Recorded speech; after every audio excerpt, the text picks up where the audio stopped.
Good morning, everyone. My name is MightyStream. I'm going to do our January the 15th spiritual principle day in a meditation. I hope you're doing well this morning.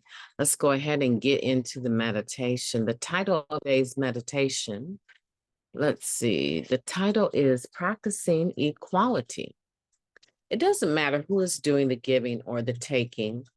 We are equally entitled to ask and to provide, and wherever we are in the exchange, we benefit. That comes from the Living Clean book, chapter 7, being of service. I love that word. Okay. When you call, I am probably getting more out of it than you are, said many a sponsor. This type of statement is right in line with paradoxes mentioned in our literature, such as keeping what we have by giving it away, or loving ourselves more by thinking of ourselves less. Some members have even expressed discomfort with the implied hierarchy of the terms sponsor and sponsee. I am not above my sponsees or ahead of them.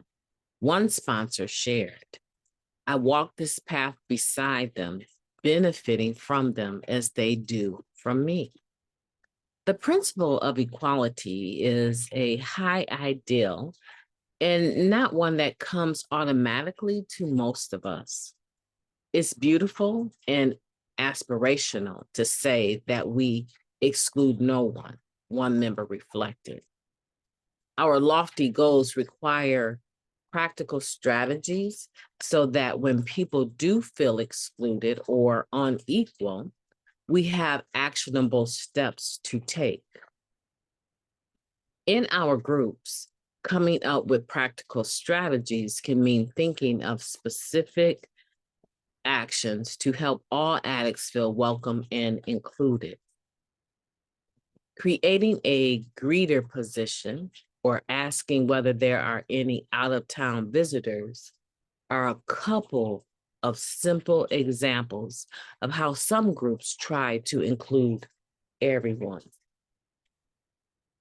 As individuals, practicing equality can be a little trickier.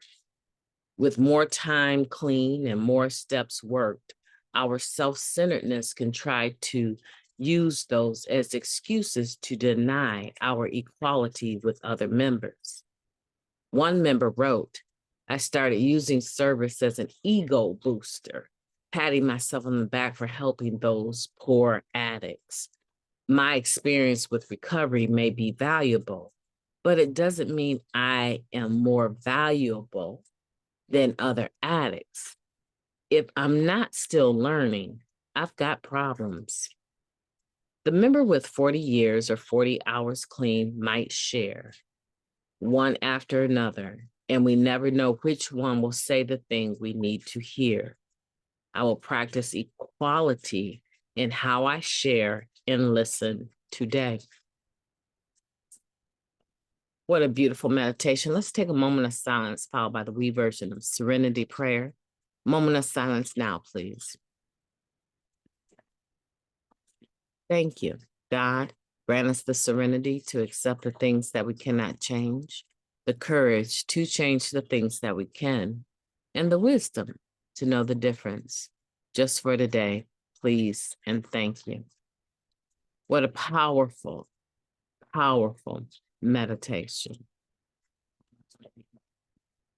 Are we able to do that? Are we able individually to practice equality, the spirit of equality in how we share and how we listen today? I enjoyed the meditation. I enjoyed reading it. It touched my heart.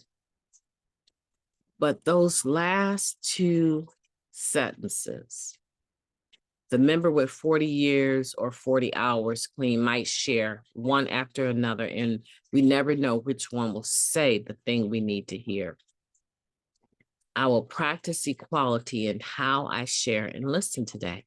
And I think that this is powerful because a lot of times we talk about, as the one member noted, we talk about equality. We talk about no one feeling excluded, inclusivity. We talk about those things, but a lot of times we don't really have practical strategies or actionable steps we can take as a group to be able to fulfill that. Because we never know when someone is coming to our meeting, right? Coming to us in Narcotics Anonymous, operating out of a sense of unequalness, inequality, in other words. We have no way of knowing. Oh, we can judge appearance. It happens all the time.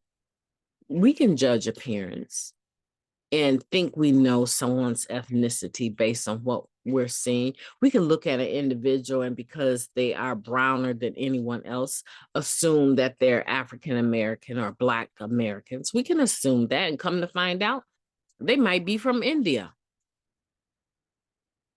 If you've ever been to India, you know that there are a lot of brown skinned, beautiful people. You can mistake them for being Black Americans. So it's not okay to just judge by appearance and say, oh, this person might be operating out of the ethnic group that has been enslaved for years in the USA.